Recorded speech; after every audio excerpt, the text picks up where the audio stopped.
నియమాభీలుడకు పతికి పవళుల్ రేలును ఏమరక పరిచరించుచునుండెన్.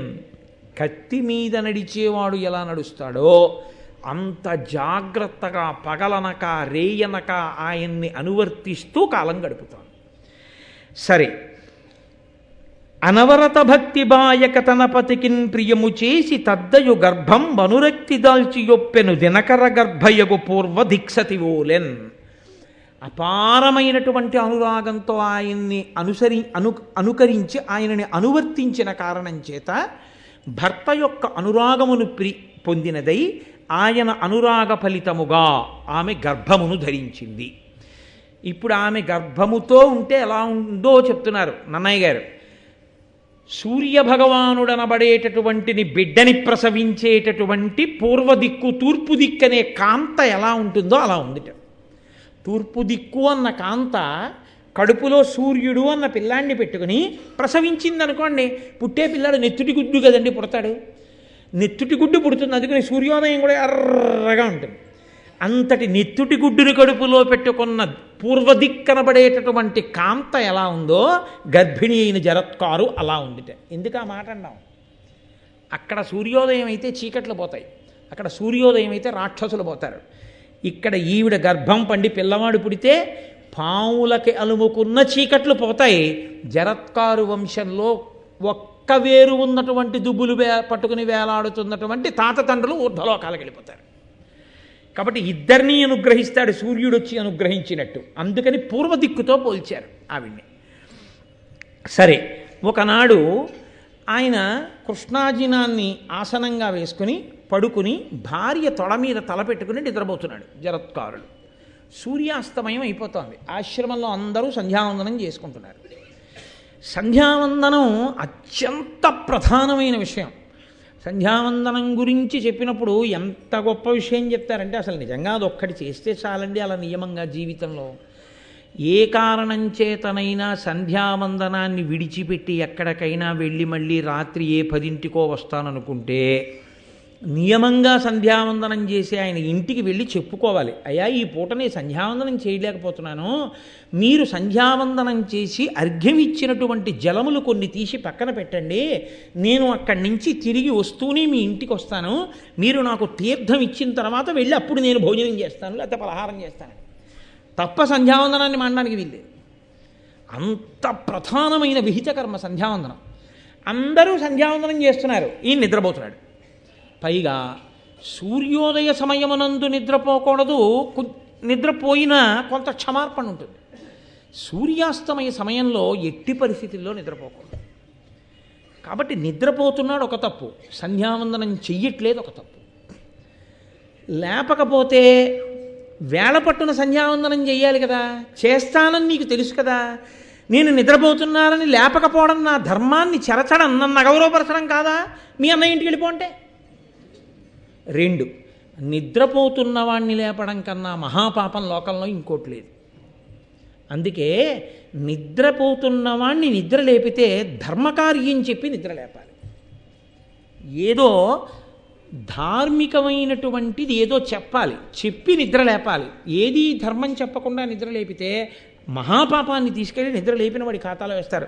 ఒరే చదువుకొని లేపకూడదు. ఒరే తెల్లవారే ముందు లేచి ఈశ్వరుడికి నమస్కారం చెయ్యాలి కదరా.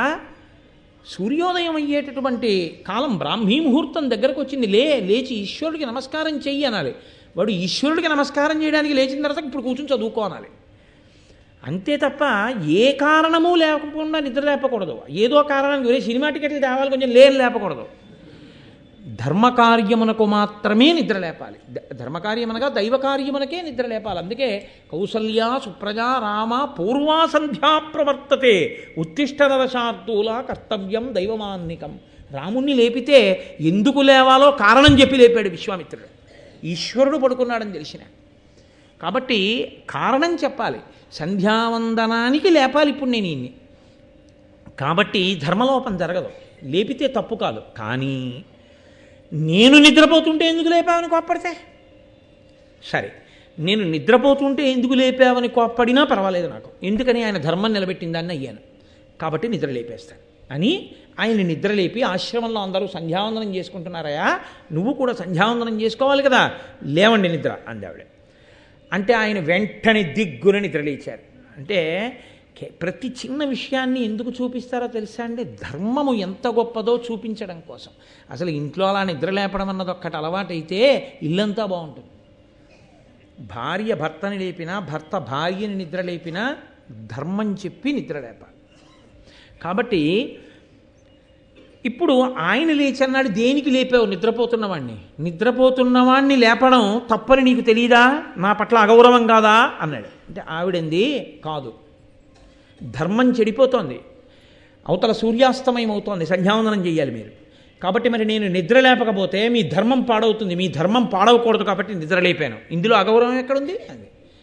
ఆయన ఏమన్నాడో తెలుసా అండి?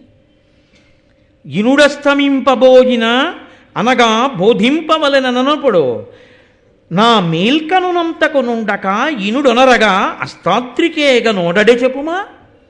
ఏమన్నావు? నేను నిద్రపోతుండగా నేను లేచి సంధ్యావందనం చెయ్యక ముందు సూర్యుడు అస్తమించడమే. ఎంత ధైర్యం సూర్యుడికి! జరత్కారుడు నిద్రపోతున్నాడు, నేను కానీ అస్తమించానా ఆయనకి ధర్మలోపం వస్తుంది. కాబట్టి జరత్కారుడు నిద్రలేచే వరకు నేను అస్తమించని సూర్యుడు ఉండిపోతాడంతే. నా తపో ప్రభావం అటువంటిది, నా శక్తి అటువంటిది. నేను నిద్రలేచే వరకు సూర్యుడు అస్తమించాడు. నా గురించి సూర్యుడు అంత భయపడతాడు. సూర్యుడు నా యొక్క శక్తిని అంతగా లెక్క కట్టినవాడు. అటువంటి సూర్యుడు లెక్క కట్టి అస్తమించలేదు, నువ్వు మాత్రం సూర్యుడు అస్తమిస్తాడు, నువ్వు నిద్రలేని నన్ను లేపావు అంటే నా శక్తిని అంత తక్కువ అంచనా వేశావు. ఇది నాకు అగౌరవం కాదా? కాబట్టి నువ్వు మీ అన్నయ్య ఇంటికి వెళ్ళిపో, నేను ఆశ్రమానికి వెళ్ళిపోతున్నాను. ఏమి ప్రారంధం ఎవరైనా ఊహిస్తారా అది? ఆవిడ అన్నగారింటికి వెళ్ళిపోయింది, ఆయన ఆశ్రమానికి వెళ్ళిపోయాడు. పైగా చెప్పాడు, నువ్వు బెంగ పెట్టుకోకు, నీ కడుపులో అగ్నిహోత్రుడు సూర్యుడు ఎటువంటి వాళ్ళో అటువంటి తేజోవంతుడు పెరుగుతున్నాడు. ఆ బిడ్డడు చాలు మన జన్మ తరించింది. అంటే వాళ్ళ జీవితాలు అలా ఉండేవండోయ్. ఒక్కొక్కరు వివాహం చేసుకుంటే అసలు కామదృష్టి లేదన్న స్త్రీనే చేసుకున్నారు. హనుమ చేసుకున్నారు సువర్చలను. అందుకే ఆమెకి కామదృష్టి లేదు, ఆయనకి కామదృష్టి లేదు. ఇద్దరూ అలా ఉండి తరించారు. వాళ్ళు తరించారంటే వాళ్ళ స్థితి వేరు, ఒకరితో ఒకరికి పోలికుండదు. కాబట్టి బ్రహ్మచర్యంలో సన్యసించిన శంకరాచార్యుల వారికి బ్రహ్మచర్యము, సంసారము ఇలాంటివన్నీ చెప్పచ్చా అంటే చెప్పకూడదు, ఎందుకంటే ఆయన సన్యసించారు. కాబట్టి ఇప్పుడు ఆవిడ అన్నగారు వాసుకి దగ్గరికి వెళ్ళిపోయింది, ఆయనేమో ఆశ్రమంలో తపస్సు చేసుకోవడానికి వెళ్ళిపోయాడు. అదొక గొప్ప సంతోషంతో, గొప్ప తృప్తితో ఉండేవారు. చాలు, మహాతేజోవంతుని యొక్క కుమారునకు నేను తల్లినయ్యాను, నా జన్మ సార్థకత పొందిందని తృప్తి పొందించేవారు వాళ్ళ రోజుల్లో. అంతకన్నా ఇంకా వాళ్ళకి కామోపభోగం మీద దృష్టి ఉండేది కాదు. కాబట్టి ఆయన తపస్సు చేసుకోవడానికి వెళ్ళిపోయాడు.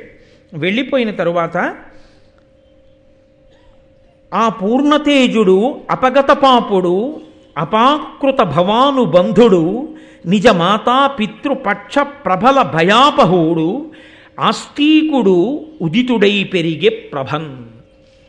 ఆ పిల్లవాడు ఆస్తికుడు అనబడేటటువంటి పేరుంచబడిన పిల్లవాడు ఆ జరత్కారు యొక్క గర్భంలో నుండి పుట్టాడు. ఆయన పూర్ణమైనటువంటి తేజస్సు కలిగినటువంటి వాడు, అసలు పాపము తనకి అంటనివాడు, భవబంధములకు చిక్కనివాడు, పుడుతూనే అటు తల్లివేపు వాళ్ళని ఇటు తండ్రివేపు వాళ్ళని కూడా తరింపచేసినవాడు. ఎందుకని? ఇప్పుడు జరత్కారుడికి పిల్లలు పుట్టారు కాబట్టి ఆ ఒంటి వేరు పట్టుకుని విరాలాడుతున్న వాళ్ళు ఊర్ధ్వలోకాలకు వెళ్ళిపోయారు. ఇటు జరత్కారువుకి పిల్లాడు పుట్టాడు కాబట్టి ఈయన వలన సర్పయాగంలో పడిపోయేటటువంటి పాములైన మేనమామలందరూ బతుకుతారు. కాబట్టి పుట్టడంతోనే అసలు ఏ తపస్సు చెయ్యకుండానే ఇరువంశాలను ఉద్ధరించినటువంటి మహాపురుషుడు ఆస్తికుడు. ఆయన చవనసుతుడైన ప్రమతితో చదివే సకల వేదాంగంబులు నిజ విమల బుద్ధి నిరిగే సకల శాస్త్రంబుల ఎల్లయందు అధిక సాత్వికుడు ఆస్తికుడు అనగజనులు. ఆయన చవనుని యొక్క కుమారుడైనటువంటి ప్రమతి దగ్గర విద్యాభ్యాసం అంతా చేశాడు. ఎందుకు వచ్చింది ఈ మాట? ఎక్కడ విడిచిపెట్టిన కథ ఇక్కడికి వచ్చి మళ్ళీ కలుసుకుంది. మీతో నేను ప్రారంభం చేసినప్పుడు భృగువంశంలో పుట్టినటువంటి భృగువు పులోమ అనేటటువంటి తన భార్యని అగ్నిశాలలో అగ్నిని రక్షిస్తుండని చెప్పి స్నానానికి వెడితే పులోముడనబడేటటువంటి రాక్షసుడు వచ్చి అగ్నిహోత్రుణ్ణి ఈమె ఎవరు అని అడిగి ఆ పులోమని ఎత్తుకుని తీసుకెళ్ళిపోతుంటే పంది రూపంలో ఆమె గర్భం నుంచి జారిపడిన చవనుడు కన్నులు తెరిచి చూసినంత మాత్రం చేత ఆ పులోముడన్న రాక్షసుడు మరణిస్తే ఆమె పిల్లాన్ని ఎత్తుకుని వధూసరా అని ఆవిడ కన్నుల వెంట కారిన నీరు నదిగా మారితే బ్రహ్మగారు దానికి పేరు పెడితే ఆవిడ తిరిగి వస్తే ఎవరు చెప్పారు నువ్వు పులోమ అని అడిగితే అగ్నిహోత్రుడంటే అగ్నిహోత్రుడు సర్వభక్షకుడవుతాడంటే బ్రహ్మగారు వచ్చి నువ్వు సర్వభక్షకుడైనా పవిత్రుడుగానే ఉంటావంటే ఆ పుట్టినటువంటి చవనుడనేటటువంటి పిల్లవాడు శర్యాతి యొక్క కుమార్తె అయినటువంటి సుకన్యని వివాహం చేసుకుంటే ఆ చవనునికి సుకన్యకి కలిపి ఇదిగో ఇప్పుడు ఈయన చదువుకున్నటువంటి ప్రమతి అనబడేటటువంటి పిల్లవాడు పుడితే ఆ ప్రమతికి ఘృతాచికి కలిపి పుట్టినటువంటి వాడు రురుడైతే ఆ రురుడు విశ్వావసువు మేనక కలిసినప్పుడు పుట్టినటువంటి పిల్లయైన ప్రమద్వర స్థూలకేశుడనేటటువంటి ముని ఆశ్రమంలో పెరుగుతున్నప్పుడు ఆమెని పాము కరిస్తే పెళ్లి చేసుకుందామనుకున్నప్పుడు ఆయన తన తపస్సు ధారపోస్తానంటే దేవదూత వచ్చి మాట్లాడితే తన ఆయుర్దాయంలో సగభాగం ఇస్తే ప్రమద్వర బతికితే ప్రమద్వరని పెళ్లి చేసుకున్న రురుడు పాముల మీద కోపం వచ్చి కనపడిన పాముల్ని కర్రపెట్టి కొడుతుంటే ఒక పొదలో డుండుబమనేటటువంటి ఒక వృద్ధపాము కనపడితే ఆ విషం లేని పాము పైకి లేచి నేను సహస్రపాదుడనేటటువంటి మునిని ఖగము అనబడేటటువంటి నా స్నేహితుడి మీద గడ్డిపావుని వేయడం వల్ల ఆయనకి కోపం వచ్చి నువ్వు విషం లేని పామువై రురుడు కర్రతో కొట్టినప్పుడు నీకు శాప విమోచనం అవుతుందని అనుగ్రహిస్తే అదిగో ఆ రురుడు కర్ర పట్టుకుని కనబడితే స్థూలకేశుడికి ఆ సహస్రపాదుడికి ఆ రోజున శాప విమోచనమైతే ఆయన రురుడికి ధర్మమంతా చెప్పిన తర్వాత బ్రాహ్మణ ధర్మాన్ని తెలుసుకుని ఆయన హింసాకార్యాన్ని విడిచిపెడితే అదిగో ఆ రురుణ్ణి చూసినటువంటి ఆ సహస్రపాదుడు ఆ రోజున నీ తండ్రి అయినటువంటి ప్రమతి యొక్క శిష్యుడైన ఆస్తికుడు సర్పయాగాన్ని ఆపాడు నువ్వు పావుల్ని చంపుతావేరా అన్నాడంటే ఈ మాటలు వింటున్నటువంటి సౌతి పురాణం చెప్తున్నప్పుడు శౌనకాది మహర్షులందరూ కూడా ఎవరా ఆస్తికుడని అడిగితే వినతా కదురు ఆ కథ దగ్గర నుంచి ఇదిగో ఇవాళ ఇప్పుడు పుట్టినటువంటి ఆస్తికుడి వరకు కథ వచ్చింది దాన్ని మీరు అలా కలుపుకోవచ్చు. కాబట్టి ఇప్పుడు ఈ ఆస్తికుడు చవనుని యొక్క కుమారుడైన ప్రమతి దగ్గర చదువుకున్నాడు. చదువుకుని విద్యాభ్యాసం చేసి సర్వశాస్త్రములను నేర్చుకున్న తర్వాత ఈయన పరమ సంతోషంగా పెరిగి పెద్దవాడయ్యాడు. ఇప్పుడు కథ మళ్ళీ ఇంకొక భాగం వైపుకి వెడుతోంది. పరీక్షిన్ మహారాజు గారి దగ్గరికి ఉదంకుడు వెళ్ళాడు. వెళ్ళి సర్పయాగం చెయ్యమని తన కోపాన్ని జనమేజయుడి మనసులోకి ప్రవేశించేటట్టుగా మాట్లాడాడు. మాట్లాడితే జనమేజయుడు అన్నాడు ఈ ఉదంకుడు నా తండ్రిని తక్షకుడు కరిస్తే చనిపోయాడు అంటున్నాడు, నా తండ్రి ఎలా మరణించాడో ఓసారి చెప్పండి అన్నాడు మంత్రుల్ని. అంటే ఆ మంత్రులు లేచి పరీక్షితుతో అన్నారు అభిమన్యునకు విరాటాత్మజయైన ఉత్తరకును పుట్టిన ధర్మమూర్తి కౌరవాన్వయ పరీక్షయమున ఉదయించి ప్రథం పరీక్షితుడు నా బరగువాడు ధర్మార్థకామముల్ తర్పక సలుపుచు పూని భూప్రజనెల్ల పుణ్యచరిత అనగుడై రక్షించి 67 రాజ్యంబు చేసిన రాజ వృషభుడు అధిక ధర్మమార్గుడైన నీ ఎట్టి సత్పత్రు బడసియున్న పుణ్యుడు అన్యనాథ మకుట మణిగణ ప్రభారంజిత పాద పంకజుండు భరతనిభుడు. నీ తండ్రి అయినటువంటి పరీక్షిత్తు ఉత్తర విరాట్రాజు యొక్క కుమార్తె అయినటువంటి ఉత్తరని అభిమన్యుడు వివాహం చేసుకున్నప్పుడు అభిమన్యుడికి ఉత్తరకి పుట్టినవాడు నీ తండ్రి అయిన పరీక్షిత్. ఆ పరీక్షిత్తు నీ తాత అయినటువంటి అర్జునుడితో సమానం. ఎందుకని ఈ పరీక్షిత్ ఇప్పుడు వింటున్నటువంటి జనమేజయుని యొక్క తండ్రి పరీక్షిత్, పరీక్షిత్ యొక్క తండ్రి అభిమన్యుడు, అభిమన్యుని యొక్క తండ్రి అర్జునుడు, అర్జునుని యొక్క తండ్రి పాండురాజు. వంశంలో పోలికలు వస్తాయనడానికి పోలిక ఏమిటో తెలుసా అండి? ఎక్కడో ముత్తాత పాండురాజుకి వేట అంటే ఇష్టం, అదే పోలిక ఇప్పుడు వచ్చింది పరీక్షిత్తుకి. ఆ వేట కోసమే వెళ్ళి అదిగో ఆ శమీకుడనబడేటటువంటి ఋషి యొక్క మెడలో చచ్చిపోయిన పావునేశాడు. వంశంలో ఉన్న పోలికలు పిల్లలకు వస్తాయంటే అది అందుకే వంశంలో 7 తరాలు అటు ఇటు చూసి పిల్లనిస్తారు, లేకపోతే అట్లాంటి అఘాయిత్యం ఉన్నవాడు ఇక్కడ పుడితే అందుకని. కాబట్టి అదిగో అభిమన్యుడికి విరాటరాజపుత్రి అయినటువంటి ఉత్తరకి పుట్టినటువంటి ధర్మమూర్తి నీ తండ్రి కౌరవాన్వయ పరీక్షయమునను దయించి ప్రథ పరీక్షితుడు నా బరగువాడు. ఆయన కురువంశం, కురువంశంలో ఉన్నటువంటి వాళ్ళే పాండవులు కూడా, కాబట్టి కౌరవులే.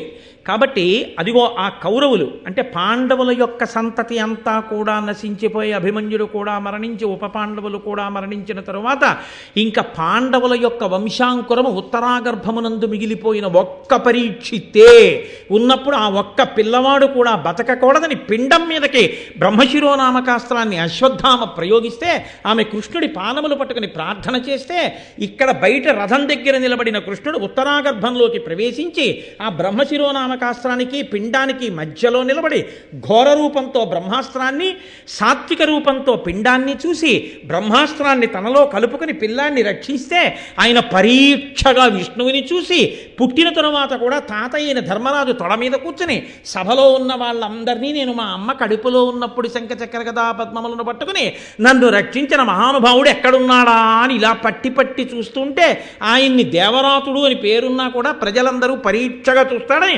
పరీక్షిత్ అని పిలిచారు. కాబట్టి కురువంశానికి మిగిలిన ఏకైక నలుసు నువ్వు. ధర్మార్థకామములు తప్పక చలుపుచు పూని భూప్రజనెల్ల పుణ్యచరిత అనఘుడై రక్షించి 67 రాజ్యంబు చేసిన రాజవృషభుడు. మీ తండ్రి 60 సంవత్సరములు ధర్మార్థకామములు తప్పకుండా రాజ్యం చేసినటువంటి మహానుభావుడు. అటువంటి వాడు నీ వంటి సత్పుత్రుణ్ణి కన్నాడు. మీ నాన్న సింహాసనం మీద కూర్చొని పాదపీఠం మీద పాదం పెడితే అన్యదేశముల నుంచి వచ్చినటువంటి రాజుల యొక్క కిరీటములు నీ తండ్రి పాదముల దగ్గర ఉంచి నమస్కరిస్తే వాళ్ళ కిరీటములలో ఉన్న మణుల కాంతులు మీ తండ్రి పాదములకు నీరాజనములు పట్టేవి. అంత కీర్తి వహించినటువంటి మహానుభావుడు.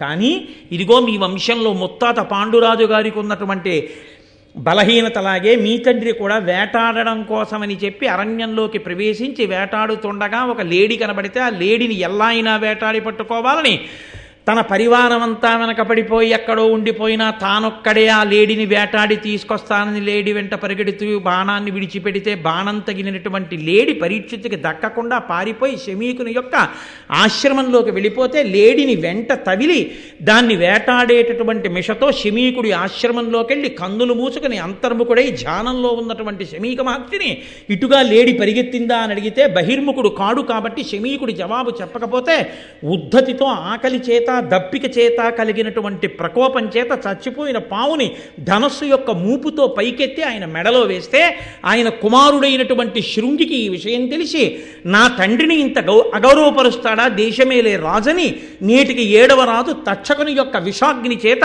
నా తండ్రి మూపురమునందు మృత సర్పాన్ని వేసినటువంటి పరీక్షిత్తు తక్షకుని అగ్నిజ్వాలల యందు కాడి బూడిదగుగాక అని శాపవాక్కు విడిచిపెట్టి తండ్రి దగ్గరికి వచ్చి అభివాదం చేసి గోత్రనామాలు చెప్పుకుని భూమి మీద పడి నమస్కరిస్తున్న సమయంలో ఆ మహానుభావుడు శమీకుడు కన్నులు విప్పి తన కొడుకైన శృంగిని చూసి ఏరా బాధగా ఉన్నావని అడిగితే నాన్నగారు మీ మూపు మీద పరీక్షిత్ మృత సర్పాన్ని వేశాడు, కోపం వచ్చినేటికి 7వ నాడు ఆయన మరణించాలని నేను శాపవాక్కు విడిచిపెట్టాను, అదిగో ఆ మూపురం మీద పాము తీశాను, నాకు చాలా బాధ కలిగింది నాన్నగారు ఆ పరీక్షిత్తు చేసినటువంటి దుష్కృత్యానికంటే. శమీకుడు చూసి ఎంత పని చేశావురా, చంద్రవంశంలో పుట్టినవాడు మహాపురుషుడు, రాజ్యమును ధార్మికంగా పరిపాలిస్తున్నవాడు, అందరినీ కాపాడేటటువంటి ప్రభువుని నీ యొక్క వ్యగ్రమైన వాక్కు చేత అర్ధాయుష్కుణ్ణి చేసి పడగొడుతున్నావు, దీనివల్ల లోకమంతా పాడైపోదా, కోపం అనేది రానేకూడదు, కానీ కోపం వస్తే ఎన్ని ఉపద్రవాలు వస్తాయో వినరా అని ఆ రోజున కొడుకు శృంగితో శమీకుడు అన్నాడు. క్రోధమ తపముంచెరచును క్రోధమ అణిమాదులైన గుణముల బాపున్ క్రోధమ ధర్మక్రియలకు బాధయగున్ క్రోధిగా తపస్వికి చిన్నే. క్రోధము ఆవహించినటువంటి వాని యొక్క తపస్సు చెడిపోతుంది. క్రోధము వలన అణిమాది సిద్ధులు గుణములు అన్నీ నశించిపోతాయి. క్రోధము ధార్మికమైనటువంటి పనులు చెయ్యనివ్వదు. క్రోధమున్నటువంటి వాడు ఇక తపస్వి ఎలా అవుతాడు? క్షమలేని తపసితనమును ప్రమత్తు సంపదయు ధర్మ బాహ్య ప్రభు రాజ్యము భిన్న కుంభమునతో యముల బట్టుల అధ్రువంబులకు ఇవియల్లన్. క్షమలేని తపసితనమును, ఓర్పు లేనటువంటి తపస్సు, అలాగే పరాకుగా ఉండకపోవడం వల్ల ఐశ్వర్యం నిలబడకపోవడం అనేటటువంటి లక్షణం. అంటే పరాకు ఉన్నటువంటి వాడికి ధనం ఉంటుంది, పరాకు లేకపోవడం అనేటటువంటి వాడికి ధనం జారిపోయినట్టు ధర్మం విడిచిపెట్టినటువంటి రాజుకి రాజ్యం ఎలా నశిస్తుందో అది పగిలిపోయిన కుండలో పోసినటువంటి నీరు కారిపోయినట్టే. క్రోధమున్న వాడికి తపస్సు ఫలించదు, ధర్మం విడిచిపెట్టిన వాడికి రాజ్యం నిలబడదు, పరాకు లేని వాడికి ఐశ్వర్యం నిలబడదు, పగిలిపోయిన కుండలో నీరు పోసిన వాడికి నీరు నిలబడదు. కాబట్టి నీకెందుకురా తపస్సు, ఇంత క్రోధం ఉన్నవాడికి నీకు తపస్సు ఫలిస్తుందా, ఎంత తప్పు పని చేశావురా అని గౌరముఖుడు అనబడేటటువంటి ఒక మునిని పిలిచి నేటికి 7వ రోజున మరణించాలని రాజుకి నా కొడుకు శాపం ఇచ్చాడు. వెంటనే భద్రతా ఏర్పాట్లు చేసుకుని మంత్రతంత్రములు తెలిసి ఉన్నటువంటి నిపుణులైన బ్రాహ్మణుల్ని పక్కన పెట్టుకుని ఎంత మాత్రమూ పరాకు లేకుండా తనను తాను రక్షించుకోమని పరీక్షిత్ మహారాజుకి నా వాక్కుగా చెప్పండని ఆ గౌరముఖుడనబడేటటువంటి మునిని పరీక్షిత్ దగ్గరికి పంపిస్తే ఈయన వెళ్ళి పరీక్షిత్తుకి చెప్తే శమీక మహర్షి కొడుకుని అడిగాడు ఆ రోజున, నువ్వు వెనక్కి తీయలేవా నీ శాపాన్నని. నాన్నగారు నేనేం చెయ్యలేని, ఇప్పటికే నేను విడిచిపెట్టిన శాపవాక్కు తక్షకుడిలో ప్రచోదనం చేసి బయలుదేరిపోయి ఉంటాడు కరవడానికి పరీక్షిత్తుని అన్నాడు. ఆ మాట చెప్పినట్టుగానే మహానుభావుడు బయలుదేరాడు. బయలుదేరి గబగబా వచ్చేస్తున్నాడు. వచ్చి ఇంకా పరీక్షిత్తుని కాటు వెయ్యాలి. అది 7వ రోజు. ఇంకా ఆ ఒక్క రోజు దాటిపోయిందా ఇక పరీక్షిత్తు బతికేస్తాడు. కాబట్టి ఆయన ఒక పెద్ద ఒంటి స్తంభపు మేడ కట్టుకుని మంత్రతంత్రములు తెలుసున్న వాళ్ళందరినీ పక్కన పెట్టుకుని సకలోర్వీషుడు అతి ప్రయత్నపరుడై సర్వక్రియా తక్షకోటుల్ పనిసేయగా ఘనతరైక స్తంభహర్మ్యంబు తక్షక భీతిన్ రచయించి పంచి దృఢరక్షం దానిలో నుండి బాయక రాత్రిన్ దివ జాగరూక హిత భృత్యామాచ్య వర్గంబుతోన్. ఆయన బోలెడంతమంది వడ్రంగుల్ని కార్మికుల్ని పిలిచి ఒంటి స్తంభపు మేడ కట్టించుకుని అందులో తన యొక్క భృత్యుల్ని మంత్రుల్ని చుట్టూ పెట్టుకుని విషాన్ని విరగొట్టగలిగినటువంటి మంత్రాలు తెలుసున్న వాళ్ళని తంత్ర నిపుణుల్ని సిద్ధంగా పెట్టుకుని అందులోనే ఉంటూ 7 రోజులు అయ్యే వరకు నేను కిందకి దిగిరానని ఆ ఒంటి స్తంభపు మేడలో కూర్చున్నాడు. కూర్చునుండగా 7వ రోజు వచ్చింది. బయలుదేరాడు. ఎవరు? తక్షకుడు. ఆయన్ని కరుస్తాను అని. ఈలోగా బ్రహ్మగారు ఏం చేశారంటే, ఈ లోకంలో పాములు ఎవరిని పడితే వాళ్ళని కరిచేస్తున్నాయి, కరిస్తే పాపం చనిపోతున్నారు. పాము కరిస్తే చనిపోకుండా బ్రతికి ఉండడానికి నేను కశ్యపుడు అనేటటువంటి ఋషికి పాము యొక్క విషాన్ని విరగ్గొట్టగలిగినటువంటి మంత్రాన్ని ఉపదేశం చేస్తానని సాక్షాత్తుగా చతుర్ముఖ బ్రహ్మగారే కశ్యప మహర్షికి ఉపదేశం చేశారు. ఆ కశ్యప మహర్షి ఎంత గొప్పవాడంటే, ఆయన నేను బయలుదేరి వెళ్ళి లోకాన్ని రక్షించగలిగిన ప్రజ్ఞావంతుడు కనుక పరీక్షిత్తుని తక్షకుడు కరిస్తే మరణించబోయే రాజు యొక్క శరీరంలోని విషాన్ని విరగ్గొట్టి నేను పరీక్షిత్తుని రక్షిస్తానని కశ్యపుడు బయలుదేరాడు. ఇద్దరూ బయలుదేరారు. వృద్ధ బ్రాహ్మణ వేషంలో తక్షకుడున్నాడు, కశ్యపుడు వెడుతున్నాడు. ఇద్దరూ కలుసుకున్నారు. దారిలో కలుసుకున్న తరువాత అడిగాడు, ఏమయ్యా నువ్వెవరు ఎక్కడికి వెడుతున్నావు అన్నాడు. అంటే కశ్యప ఋషి అన్నాడు, నేను రాజుని ఇవాళ 7వ రోజు తక్షకుడు కలుస్తాడు, కరిచినప్పుడు నేను ఆయన్ని మళ్ళీ విషం పోగొట్టి బ్రతికించడానికి వెడుతున్నానన్నాడు. పిచ్చివాడా, నువ్వు ఆ కోరిక విడిచిపెట్టు, వజ్రాయుధం తగిలినవాడు బతుకుతాడేమో, తక్షకుడు కరిచినవాడు బతకడం. నేనే తక్షకుణ్ణి, నేను ఒకసారి కరిస్తే బూది కుప్పగా పడిపోతాడు, మనిషి బతికుండడం కాదు, కాబట్టి నువ్వు బ్రతికించలేవన్నాడు. ఆయన అన్నాడు, బూది కుప్పగా నువ్వు చేసినా నేను బ్రతికించగలనన్నాడు. అయితే ఏది, ఇక్కడ పెద్ద మర్రి చెట్టు ఉంది, దాని కొమ్మలు ఎంత దూరం వ్యాపించాయో తెలియట్లా, పచ్చటి చెట్టు, నేను మొదట్లో కరుస్తాను, బూడిద కుప్పగా పడిపోతుంది, బ్రతికించి చూస్తానన్నాడు. తక్షకుడు కాటు వేశాడు, అది బూది కుప్ప కింద పడిపోయిన చెట్టు. వెంటనే ఈ కశ్యప ఋషి బ్రహ్మగారు తనకి ఉపదేశం చేసినటువంటి మంత్రాన్ని జపం చేసి ప్రయోగించాడు. వెంటనే ఆ మర్రి చెట్టు మళ్ళీ వచ్చేటప్పటికి తక్షకుడు ఆశ్చర్యపోయాడు. అయితే ఈ విషయం ఎలా తెలిసింది హస్తినాపురంలో అంటారేమో, ఒక వ్యక్తి కర్ర పుల్లలు ఏరుకుందామని అరణ్యంలోకి వచ్చి ఆ మర్రి చెట్టు మీదకి వచ్చి ఎండు పుల్లలు విరుచుకుంటున్నాడు. అకస్మాత్తుగా వీళ్ళిద్దరూ మాట్లాడుకుని తక్షకుడు కరవడంలో ఈ వ్యక్తి కూడా కాలి బూడిదైపోయి కింద పడిపోయాడు. మళ్ళీ కశ్యప ఋషి మంత్రప్రభావం చేత చెట్టుతో పాటు ఆయన కూడా బతికాడు. ఆయన తర్వాత పరిగెత్తుకుంటూ హస్తినాపురానికి వెళ్ళి ఈ విషయం అంతా చెప్పాడు. వాళ్ళిద్దరూ ఇలా మాట్లాడుకున్నారని, అందువల్ల బయటకు వచ్చింది లోకంలో. కాబట్టి ఇప్పుడు తక్షకుడు అన్నాడు, నేను కాటు వెయ్యడం అనేటటువంటిది పరమసత్యం, కాటు వేసేస్తాను, నువ్వెందుకు ఆయన్ని బతికించాలనుకుంటున్నావు? ఒకటి, మహానుభావుడు కాబట్టి బతికిస్తాను. 2, రాజుని బతికిస్తే రాజు అపారమైన ధనమిస్తాడు. రాజు ఎంత ధనమిస్తాడో అంతకన్నా అధికమైన ధనమిస్తాను, నువ్వు బ్రతికించవద్దు, వెళ్ళిపోమన్నాడు. కశ్యప ఋషి కందులు మూసుకుని అంతర్దృష్టితో చూశాడు. రాజుకి మరణము తథ్యము అని తెలిసిపోయింది. అంటే ఒకసారి ఋషివాక్కు ఇక తప్పించుకోవడం కుదరదు కాబట్టి ఎలాగో మరణిస్తాడు. కాబట్టి నేను ఈ డబ్బు తీసుకుని వెళ్ళిపోదామని ఆయన తక్షకుడు ఇచ్చినటువంటి డబ్బు పెట్టుకుని కశ్యప ఋషి వెళ్ళిపోయాడు. ఇప్పుడు ఈయన కోటలోకి ప్రవేశించాలి, ఒంటి స్తంభపు మేడలోకి. తన సోదరులైనటువంటి పావుల్ని కొంతమందిని పిలిచి, మీరు బ్రాహ్మణ కుమారుల వేషం వేసుకొని ఋగ్వేద యజుర్వేద మంత్రాలు చెప్తూ వెళ్ళండి, కొన్ని పువ్వులు పళ్ళు పట్టుకెళ్ళి ప్రసాదం రాజా నీకు రక్షగా ఇస్తున్నామని ఇవ్వండి. వేదం చదువుకుంటున్న బ్రాహ్మణ కుమారుల్ని చూస్తే రాజు కాదన్నాడు, తీసుకుంటాడన్నారు. అంటే వాళ్ళు అలాగే వెళ్ళారు. వెడితే రాజు పాపం ప్రసాదం కదా అని పుచ్చుకున్నాడు. పుచ్చుకుని ఆయన ఆ పళ్ళు తన చుట్టూ ఉన్న మంత్రులకి ఇస్తున్నాడు. ఇస్తూ చాలా ధైర్యంగా ఆయన ఆ మంత్రులతో ఒక మాట అన్నాడు. సూర్యులనున్న మంత్రులను చుట్టములన్ కడుకూర్చు మిత్రులన్ సరబలండు చూచి మునిశాపతి నంబులు ఒవుదించే అంభోరుహమిత్రుడస్తగిరి పొందెడునంచొగి తత్ఫలావలుల్ వారలకెల్లబెట్టి అనవజ్యుడు తనొక పండు చెచ్చరం. అదిగో సూర్యాస్తమయం అయిపోతోంది, పశ్చిమ దిక్కున గురుకిపోతున్నాడు సూర్యుడు. 7వ రోజు అయిపోయింది కాబట్టి ఇంక శాపం నేను చేయదు, నేను బతికేసినట్టే.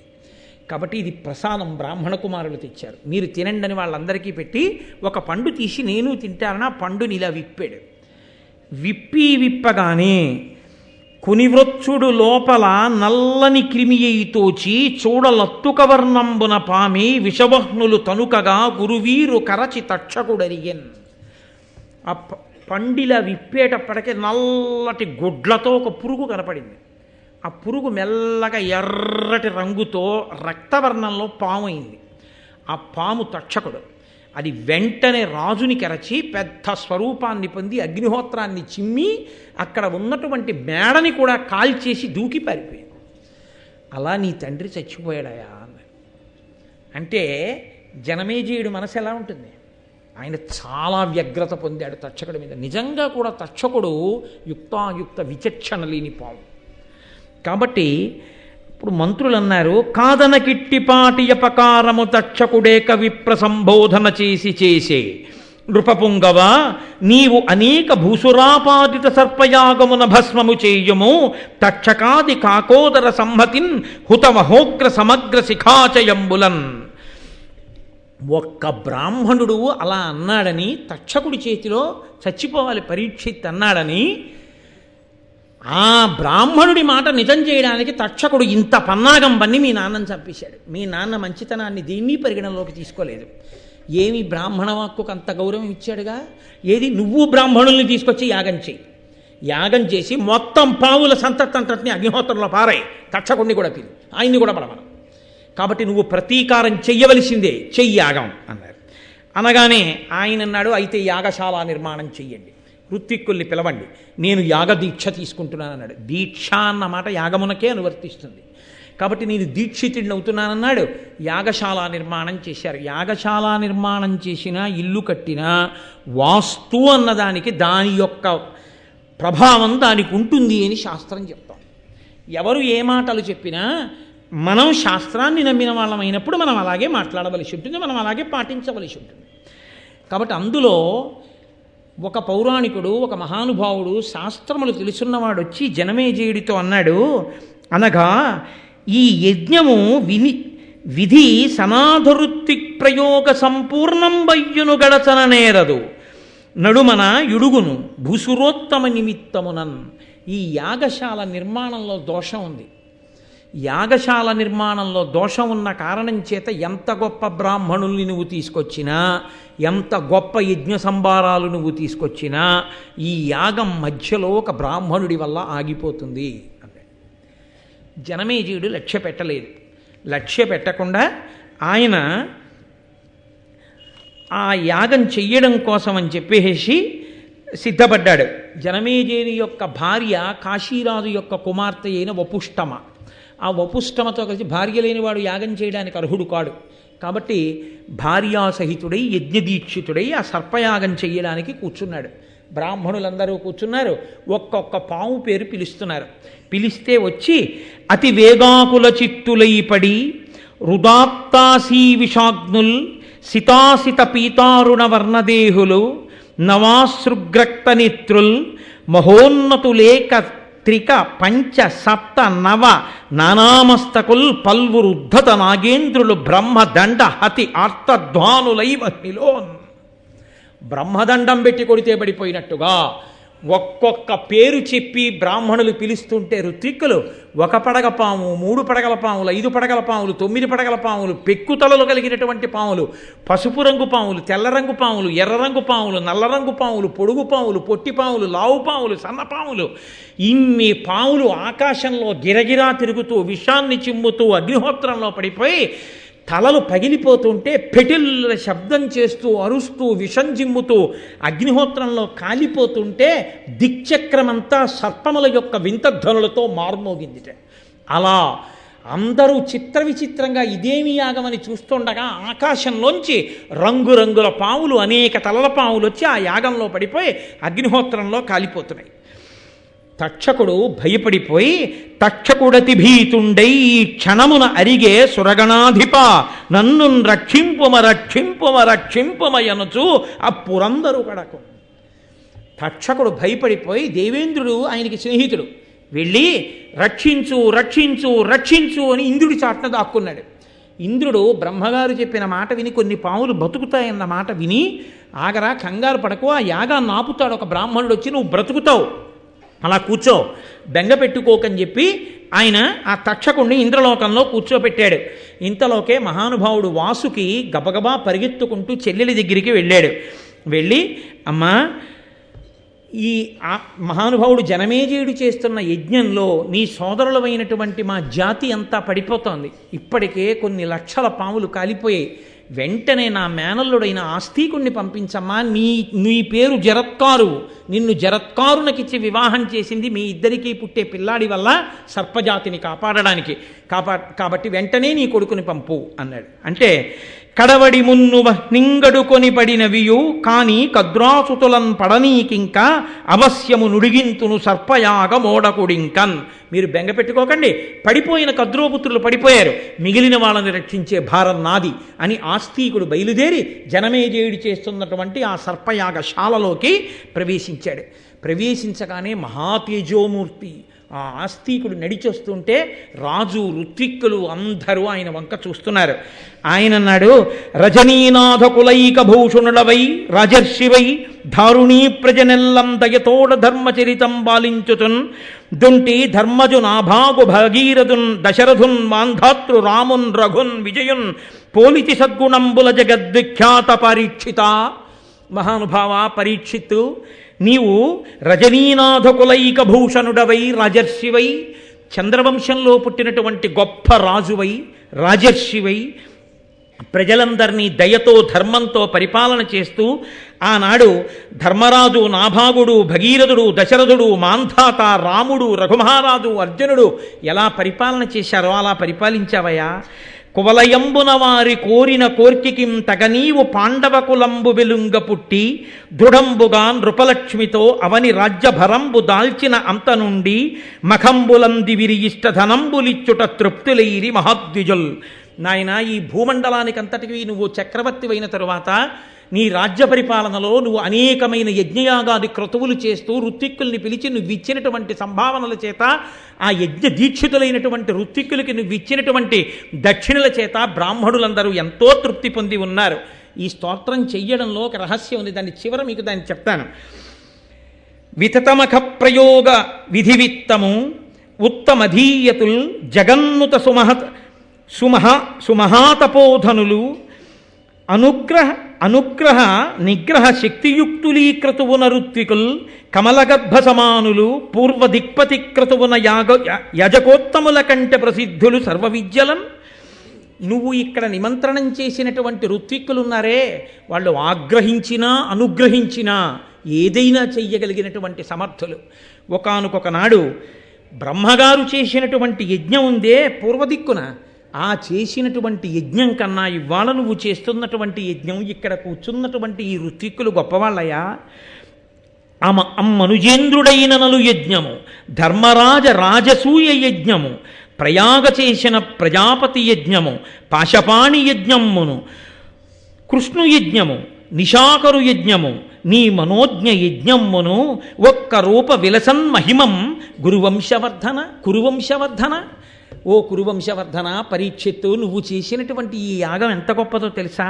ఒకనాడు మహారాజు అయినటువంటి నలుడు చేసిన యజ్ఞం, ధర్మరాజు చేసిన రాజసూయాగం, ప్రయాగలో బ్రహ్మగారు చేసినటువంటి యజ్ఞం, పాశం చేతిలో పెట్టుకునేటటువంటి వరుణుడు చేసినటువంటి యజ్ఞం, కృష్ణుడు చేసినటువంటి యజ్ఞం, చంద్రుడు చేసినటువంటి యజ్ఞం, నువ్వు చేసిన యజ్ఞం, ఇవయ్యా యజ్ఞాలంటే.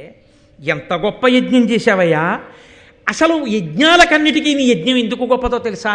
ఒక మహానుభావుడు ఇక్కడ కూర్చున్నాడు ఈ యజ్ఞంలో.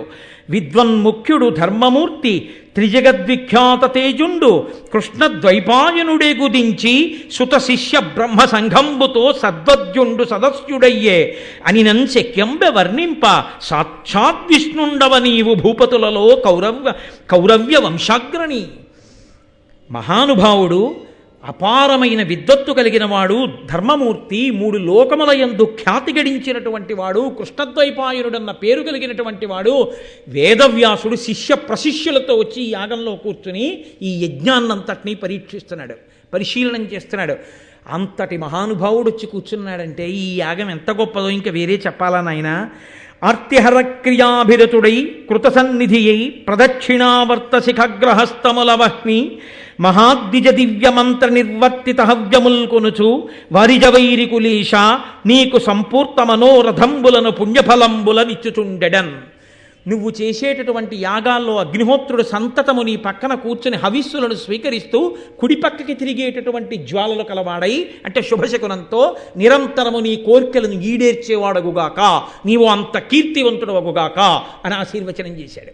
అంటే ఇంత కీర్తి గణించిన వంశంలో పుట్టినవాడివి, ఇంత దయాళువి, ఇంత పేరు తెచ్చుకున్నవాడివి, ఇంతమంది పెద్దల్ని కూర్చోబెట్టి యాగం చేస్తున్నవాడివి, ఇంతకుముందు ఇన్ని యాగాలు చేసిన వాడివి, ఇంత దాన ధర్మాలు చేసిన వాడివి, ఏదో నిమిత్తం లేకుండా నింద లేకుండా బొందిపోతుందా?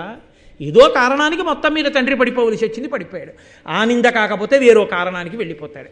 దానికి మనసులో క్రౌర్యం పెట్టుకుని యాగం చేసుకుని నీ చరిత్రకంతటికి మచ్చ తెచ్చుకుంటావా? చెయ్యవచ్చా ఇలాంటి యాగాలు? ఆంతరమైనటువంటి ప్రశ్న. వెంటనే చాలా సంతోషించి ఆయన అన్నాడు, ఆ జనమేజయుడు, మహానుభావ, నీ దివ్యమైనటువంటి తేజస్సు, నీ వాక్కులు చూస్తుంటే చాలా సంతోషంగా ఉందయా, నీకేం కావాలి చెప్పి ఇచ్చేస్తానన్నాడు. వెంటనే ఆస్తికుడు అన్నాడు, మానిత సత్యవాక్య అభిమన్యుకులోద్వహ శాంతమన్యు సంతానుడవై దయాభినిరత స్థితి నీవు మదీయ బంధు సంతాన మనోజ్వరంబు పరతంబుగ నాకు ప్రియంబుగా మహోర్వీనుత సర్పయాగముడి వింపము కావుము సర్పసంహతిన్. నీవు నా బంధువులైనటువంటి సర్పములన్నీ ఇందులో పడిపోయి ఇలా కాలిపోయి మరణించకుండా వాళ్ళ మనోవేదన తీరేటట్టుగా, నేను సంతోషించేటట్టుగా నీవు దయతో, ప్రాణుల పట్ల కక్ష పెంచుకోవడం అనేటటువంటిదే విషం, ప్రాణుల పట్ల దయ పెంచుకోవడమే అమృతం. కాబట్టి నాయనా, నువ్వు వేరుగా అమృతం తాగక్కర్లేదు, దయతో ఉండడమే అమృతం తాగడం. కాబట్టి ఆ కక్ష అన్నది పక్కన పెట్టి దయ అన్నదాన్ని నీ మనసులోకి తెచ్చుకో.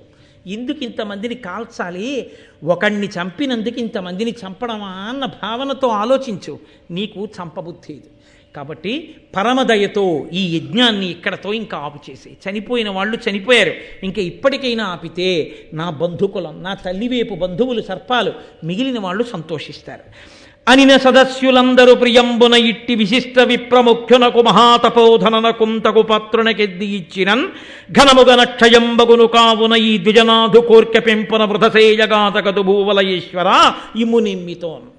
ఇటువంటి మహానుభావుడు, తేజోమూర్తి, తపశ్శాలి అయినటువంటి వాడు సభామంటపంలోకి వచ్చి నాకు ఇది కావాలి అని అడిగితే అది ఇచ్చినంత మాత్రం చేత అక్షయమైనటువంటి ఫలితాలనిస్తుంది. అంతటి మహానుభావుడు వచ్చి యాచించడమే గొప్ప. అటువంటి వాడు వచ్చి యాచించడం కన్నా అదృష్టం ఏముంటుందయా? ఇవాళ నువ్వు యాగం ఒకందుకు మొదలెట్టావు, నీ అదృష్టం పండి ఆయన ఒకందుకు వచ్చాడు.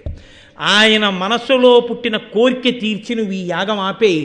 ఆయన మనసు సంతోషించిందా, నువ్వు అపారమైనటువంటి పుణ్యాన్ని పొందుతావు. కొడుకంత పుణ్యం చేశాడా, నీ తండ్రి ఉన్నత గతులు పొందుతాడు. ఇంకింతకన్నా ఏం కావాలి? కాబట్టి ఆపేశయ్యాగా అని అన్నారు.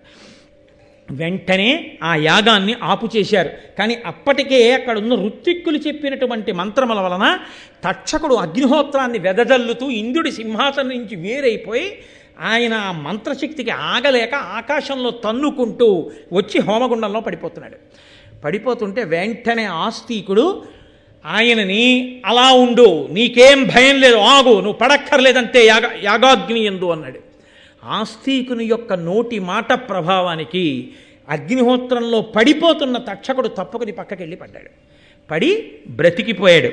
ఆ కారణం చేత ఇప్పటికీ ఎక్కడ ఆస్తికుని యొక్క కథని చెప్పుకుంటారో, ఎక్కడ ఆస్తిక మహర్షిని తలుచుకుంటారో అక్కడ ఎంత విషపూరితమైన సర్పములు తలలు దించేస్తాయిట.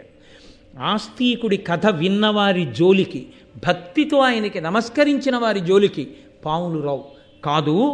అసలు వనర జరత్కారు మునీంద్రునకు జరత్కారునకు సుతుండైన మహామునివరు నాస్తికుని ముదమున తలచిన ఉరగభయము పొందరు జనులు. ఎవరైతే ఆ జరత్కారువుకి జరత్కారుడికి పుట్టినటువంటి ఆస్తికుని వలన ఉభయ వంశములు తరించి సర్పయాగంలో పాములు పడకుండా రక్షింపబడినటువంటి ఈ కథ వింటున్నారో అటువంటి వారికి పాముల వంటి పాపములు తొలగి వారు భగవంతుణ్ణి చేరడానికి, భగవంతుణ్ణి అనుగ్రహాన్ని పొందడానికి యోగ్యమైన స్థితిని పొందుతారు అని దీనికి ఫలశ్రుతి చెప్తూ మహోత్కృష్టమైనటువంటి జనమేజయ సర్పయాగం ఆస్తిక మహర్షి వల్ల ఆగినటువంటి సందర్భాన్ని కద్రువ కృతయుగంలో ఇచ్చిన శాపం కలియుగ ప్రారంభంలో ఎలా కట్టి కుడిపిందో, బ్రహ్మగారన్న వాక్కు నిజమై పుట్టినటువంటి ఒక మహాపురుషుడు యాగాన్ని ఆపి దుష్ట సర్పములు నశించిన తర్వాత మిగిలిన పాములు ఎలా బ్రతికాయో ఈ కథలో చెప్పబడింది. అంటే ఒకసారి మహాపురుషులైనటువంటి వారు కోపంతో కానీ అనుగ్రహంతో కానీ ఒక వాక్కుని విడిచిపెట్టేశారో అది ఎప్పుడో అప్పుడు అనుభవంలోకి వచ్చి తీరుతుంది అని మనకి అనేకమైనటువంటి ధర్మసూక్ష్మములతో కూడినటువంటి ఈ కథాభాగాన్ని మహానుభావుడు మనకు అందించి నన్నయ్య భట్టారకుడు మనని కృతార్థుల్ని చేశారు. ఇన్ని ధర్మసూక్ష్మములు వివరించారు. మీరు దీన్ని జాగ్రత్తగా గమనిస్తే ఎన్నో చోట్ల వ్యగ్రతతో విడిచిపెట్టినటువంటి వాక్కు బ్రహ్మదండము కన్నా గొప్పదై పడగొట్టేస్తుంది అని చూపిస్తుంది. అందుకే తపస్సు చేయడం గొప్ప కాదు, తపస్సు చేసినటువంటి వాడు నిగ్రహాన్ని పొంది ఉండడం కూడా అంతే అవసరమై ఉంటుంది. శృంగి వాక్కు విడిచిపెట్టాడు, శమీకుడు అడిగాడు ఉపసంహారం చేయమని. నాన్నగారు నేను శాపవాక్కు విడిచిపెట్టింది అప్పుడే తక్షకుడిలో ప్రచోదనం చేసేసింది, కాబట్టి నేను వెనక్కి తీలేనన్నాడు. కద్రువ విడిచిపెట్టింది, వెనక్కి తీలేకపోయింది. బ్రహ్మగారు అనుగ్రహ వాక్కు విడిచిపెట్టాడు, రక్షింపబడ్డాయి. కోపంతో విడిచిపెట్టిన వాక్కు భూతదయలేనటువంటి పనియే విషము. భూతదయ సకల ప్రాణులు సంతోషంగా ఉండాలనేటటువంటి మనసుతో జీవించడమే అమృతం. కాబట్టి నువ్వు అమృతము తాగి ఉండాలి అన్న కోరిక నీకు ఉంటే నువ్వు భూతదయతో, అందరి పట్ల కారుణ్యంతో, సంతోషంగా భగవంతుణ్ణి అందరి యందు చూస్తూ ప్రేమతో జీవించడమే మార్గము అని అన్యాపదేశంగా నన్నయ్య భట్టారకుడు ఋషితుల్యుడు కనుక సమస్త జాతికి ఉద్బోధ చేసి కక్షలు కార్పణ్యములు మంచివి కావని ఉద్బోధ చేసినటువంటి పరమోత్కృష్టమైన వాక్కుతో ఈనాటి ఈ ఉపన్యాసాన్ని పూర్తి చేస్తూ రేపటి రోజు నుంచి చెప్పేటటువంటి ఘట్టములన్నీ కూడా నేను ఇది ఏదో మీకు ఆ కాకతాళీయంగా చెప్తున్న మాట అని మీరు స్వీకరించద్దు. కేవలముగా ఇక రేపటి నుంచి వచ్చేటటువంటివన్నీ కూడా మహాత్ముల యొక్క జననములు. ఎటువంటి మహాత్ములంటే వేదవ్యాస జననము, భీష్మాచార్యుని అవతరణ, తర్వాత పాండవులు పుట్టడం, ఇంకా అంతా కూడా మహాపురుషుల యొక్క జననములు. మీకు ఆశ్చర్యం ఏమిటో తెలుసా? ఈ మహాపురుషుల జననం జరిగేటప్పుడు ఎంతమంది దేవతలో వస్తారు, కథలో వచ్చి అనుగ్రహిస్తారు. వాగ్రూపంగా ఇంతమంది దేవతలు ఆది పర్వంలో రావడం పూర్తవగానే 5, 6, 7 తారీఖుల్లో చెప్పుకున్న భారతంలో దేవతల్ని పిలిచిన పిలుపు వృథా అవ్వకుండా అది ఈశ్వరుడు అనుగ్రహం. అంటే 5, 6, 7 తారీఖుల్లో పక్కన బ్రహ్మాండమైన యాగశాల నిర్మాణం జరుగుతుంది. ఇంకా మీరు రోజు చూద్దురుగా నా యాగశాల నిర్మాణం అదిని. గాయత్రీ మహామంత్రానికి 24 అక్షరాలైతే 24 మంది మహాతేజోవంతులు గొప్పగా వేదం చదువుకున్నటువంటి ఋత్విక్కులు వస్తారు. 24 మంది ఋత్విక్కులు అక్కడ బ్రహ్మాండమైన యాగం చేసి దేవతలందరికీ హవిస్సులు ఇస్తారు. మనం ఆ యాగశాలకి ప్రదక్షిణం, మహాభారత శ్రవణం. ఇది పూర్తయిన తర్వాత అక్కడ మంటపంలో పెట్టినటువంటి మంత్రపూరితమైన జలములతో కూడిన కలశ పట్టుకొని స్వామివారి దేవాలయం పైకెక్కి కుంభాభిషేకం చేస్తారు 7వ తారీఖు సుముహూర్తంలో. ఒక పక్క ఆదిపర్వం, ఒక పక్క సర్వోత్కృష్టమైనటువంటి కుంభాభిషేకం. 2 ఘట్టములు ఏకకాలంలో ఆదిపర్వం పూర్తవుతుంటే మహాకుంభాభిషేకంతో పూర్తవుతుంది. ఇక ఇంతకన్నా అదృష్టం ఎవరిని పట్టుకుంటుంది? మన అదృష్టం అయ్యప్ప స్వామి అనుగ్రహించి ఆదిపర్వం మహాభారతం ఎప్పుడు చెప్పబడుతుందో, ఎప్పుడు మహాపురుష జననం ఇక్కడ వినబడుతుందో అప్పుడు నా దేవాలయానికి కుంభాభిషేకం అన్నాడు ఆయన. అందుకే ఇంతకాలం ఆగిపోయింది. ఆదిపర్వం ప్రారంభించగానే సుముహూర్తం నిర్ణయం అయిపోయింది, యాగశాల ప్రారంభం అయిపోతోంది. ఆదిపర్వం పూర్తయితే మహానుభావుడు, పరమధర్మాత్ముడు, ఎవరి పేరు చెప్తే లోకం పరవశించిపోయి తరించిపోతుందో అటువంటి భీష్ముడు, ధర్మరాజు, భీముడు, అర్జునుడు, నకులుడు, సహదేవుడు, ద్రౌపదీదేవి, దుష్టజ్యుమ్నుడు, ద్రోణుడు, ఆ కృపాచార్యుడు, మహాత్ముల యొక్క జననములన్నీ ప్రారంభమవుతాయి. ఆ ఘట్టములన్నీ ఇంకా రేపటి నుంచి ప్రారంభం. దేవయాని, కచుడు, మహానుభావుడు బృహస్పతి, శుక్రాచార్యుల వారు, అసలు వాళ్ళ పేర్లు తలుచుకుంటే చాలు, వింటే చాలు. అటువంటివన్నీ రేపటి నుంచి ఆ ఘట్టాలు ప్రారంభం. కాబట్టి రేపు సాయంకాలం 6:30 మళ్ళీ తిరిగి మనం కలుసుకుందాం. నేను 8 గంటల సమయాన్ని దాటిపోయినందుకు నన్ను ఇవాళ ప్రేమతో మన్నించవలసిందిగా గోపాలకృష్ణ గారిని వేడుకుంటూ ఇక దాని మీద ఒక్క మాట కూడా మాట్లాడద్దని కోరుకుంటూ, మంగళాశాసన పరైమదాచార్య పురోగమై సర్వైశ్చ పూర్వైరాచార్యై సత్కృతాయాస్తు మంగళం. మంగళం కోసలేంద్రాయ మహనీయ గుణాత్మనే చక్రవర్తి తనూజాయ సర్వభౌమాయ మంగళం. ఉమాకాంతాయ కాంతాయ కామితార్థప్రదాయినే శ్రీగిరీశాయ దేవాయ మలినాథాయ మంగళం. కరచరణకృతం వా కర్మవాక్కాయజం వా శ్రవణనైనజం వా మానసం వా పరాధం విహితం వా సర్వమేత్తక్షమస్వ. శివ కరుణాబ్ధే శ్రీ మహాదేవ శంభో. సర్వం శ్రీ ఉమామహేశ్వర పరబ్రహ్మార్పణమస్తు. స్వస్తి.